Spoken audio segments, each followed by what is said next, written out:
12h-14h, Toujours plus d'actu sur BX1 ⁇ Et c'est le moment de l'invité politique. Aujourd'hui, c'est Delphine Houbat. Bonjour Delphine Houbat. Vous êtes l'échevine de la culture PS à Bruxelles. Alors d'abord, j'aimerais vous entendre sur les débordements des derniers jours, à la fois au Bois de la Cambre, jeudi et vendredi. Carton jaune pour les jeunes et satisfecit pour le bourgmestre, ou bien vous avez un autre avis?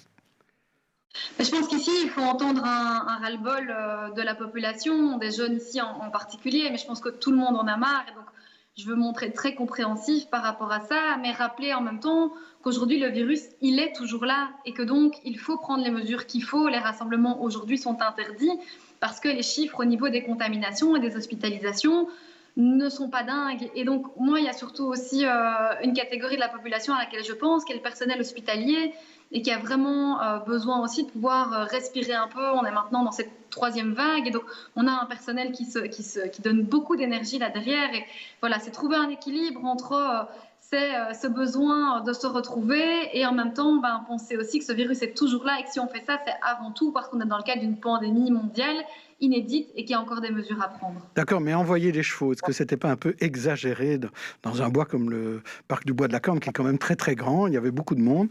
Est-ce qu'on n'a pas un peu joué avec le feu là? Je pense qu'en effet, c'est jamais simple de mener ce type d'opération. Je pense qu'ici, les mesures ont été prises. D'abord, donc, je rappelle que c'était dans le cadre d'un événement et que les événements aujourd'hui sont interdits, un événement auquel plusieurs milliers de personnes avaient manifesté leur intérêt. Je rappelle qu'aujourd'hui, les règles en vigueur sont un maximum de 4 personnes en extérieur. Donc voilà, il y a des règles qui sont connues de toutes et tous. Et donc voilà, cet événement ne pouvait pas avoir lieu, il n'était pas autorisé d'ailleurs. Et donc la police a avec des drones en circulant en voiture et à pied, a signalé aux personnes qui étaient présentes qu'il fallait quitter le Bois de la Cambre. Et mais vous savez qu'il y avait tellement de bruit et des gens étaient là avec des haut-parleurs d'ailleurs pour diffuser leur musique. Ils n'entendaient rien. De l'avis de témoins sur place, ils n'entendaient pas. Donc, mais enfin, vous soutenez de toute façon la manière dont ça a été réglé. De toute façon, vendredi, il y avait plus grand monde. Et aujourd'hui, il fait tellement froid et il neige, donc c'est plus tellement d'actualité. Est-ce qu'on manque de fêtes à Bruxelles, tout court? Vous qui êtes l'échevine des fêtes, hein? Est-ce qu'on manque de fêtes? Nous, ça nous manque beaucoup, évidemment. À la ville, on ne demande pas mieux que d'organiser tous ces événements. Et on y réfléchit déjà, d'ailleurs. Ceci dit, l'année passée, malgré le virus, on avait déjà organisé énormément de choses, dans le cadre de Hello Summer notamment, qui avait quand même permis, sur l'été, de soutenir plus de 600 artistes, une vingtaine aussi de techniciennes et de techniciens. Donc, c'est ce soutien concret aussi qu'on essaie d'apporter comme pouvoir public. Maintenant, voilà, la météo n'est pas terrible non plus. Et donc, alors, si je pouvais passer un petit message à la jeunesse, c'est de dire, voilà, nos musées sont ouverts. C'est une chance, puisqu'en France, en Allemagne, en Italie, les musées sont fermés. Aujourd'hui, en Belgique, on peut aller au musée, prendre un petit bol d'air et avoir un petit moment de réflexion aussi. Et je pense que voilà, quand on est jeune, on se pose beaucoup de questions aussi sur le monde, sur la vie. Et voilà, c'est l'occasion aussi de dire qu'il y a des options, qu'il y a des possibilités aujourd'hui. Et c'est pour ça aussi qu'en tant qu'échevine de la culture, j'ai voulu prendre une mesure très concrète et qui permet justement aux jeunes, pendant les vacances de Pâques, de visiter gratuitement donc, nos musées pour les étudiantes et les étudiants du cycle supérieur. Oui, donc aller au musée plutôt qu'au bois. Et alors, vous aviez déjà lancé ça au moment des fêtes du Mardi Gras. Là, c'était moins évident parce que c'était assez court. Il n'y avait pas encore beaucoup de musées concernés. Cette fois-ci, il y a beaucoup de musées concernés. Il n'y a pas que les musées de la ville. Il y a les musées royaux aussi. Donc, il y a beaucoup de possibilités. Et ce week-end, on a été voir, il y avait encore des musées où il y avait de la place. Hein. Donc, quel bon conseil vous donneriez?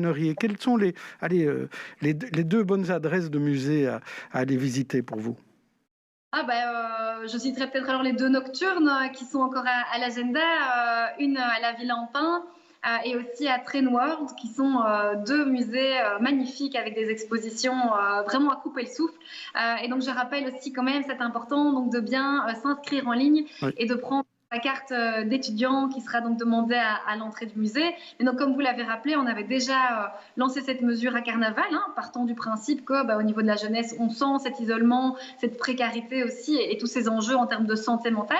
Et c'est comme ça qu'on avait déjà lancé cette initiative à Carnaval. On avait eu plus de 3500 visites en une semaine avec 7 musées participants. Ici, voilà, on remet le couvert avec 22 musées participe en effet la participation du fédéral grâce à la collaboration de mon collègue Thomas Dermine. Donc voilà, vraiment beaucoup de belles choses à voir et à découvrir. Mais donc il y a les musées de la ville, les musées fédéraux, des institutions régionales, privées.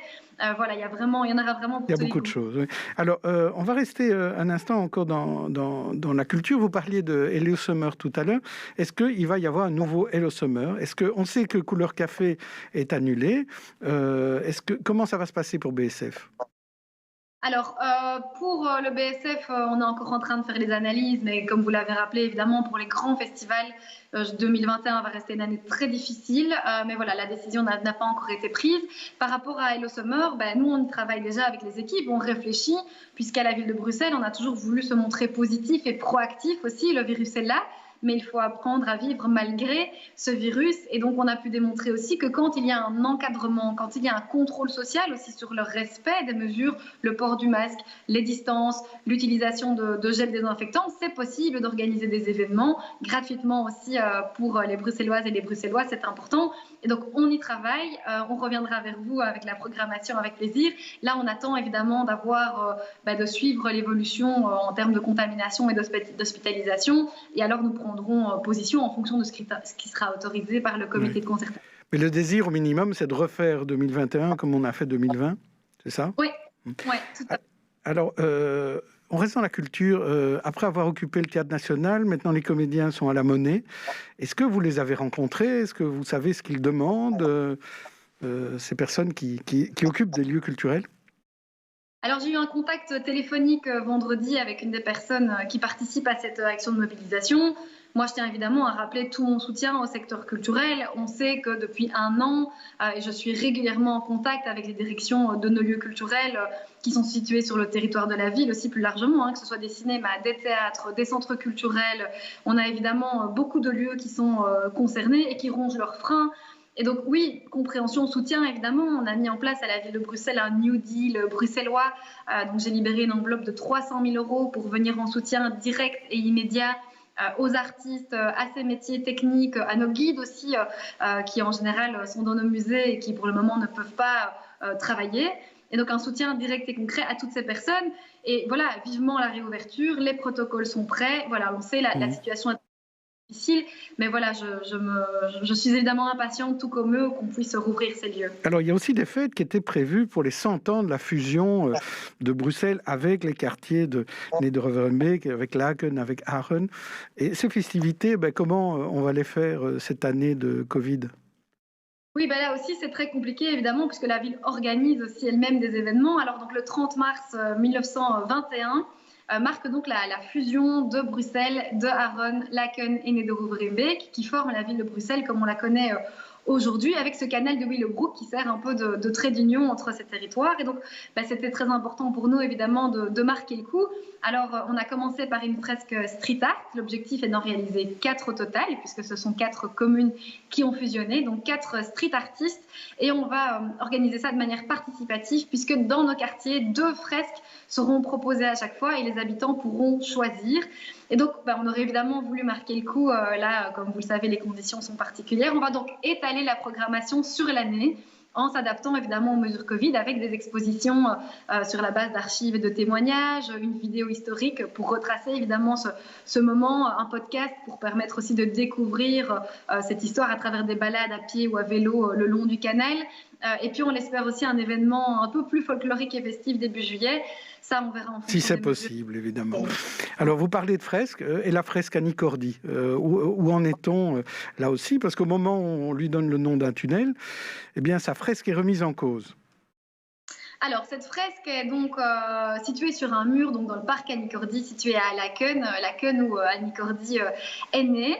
Et donc, ce parc va être rénové dans le cadre d'un projet Belliris. Et donc, le projet prévoit l'abattage de ce mur parce que c'est un ancien garage qui est en partie détruit et qui contient de l'amiante. Et donc, dans l'optique de cette réorganisation du parc, pour en faire un espace de vie agréable, évidemment, pour les riveraines et les riverains, j'ai proposé 3 options aux habitants du quartier. Soit la reproduction à l'identique de cette fresque sur un mur attenant au parc, soit la réalisation d'une toute autre fresque réalisée par un ou une autre artiste, soit la réalisation d'un buste ou d'une statue donc à la mémoire d'Annie Cordy.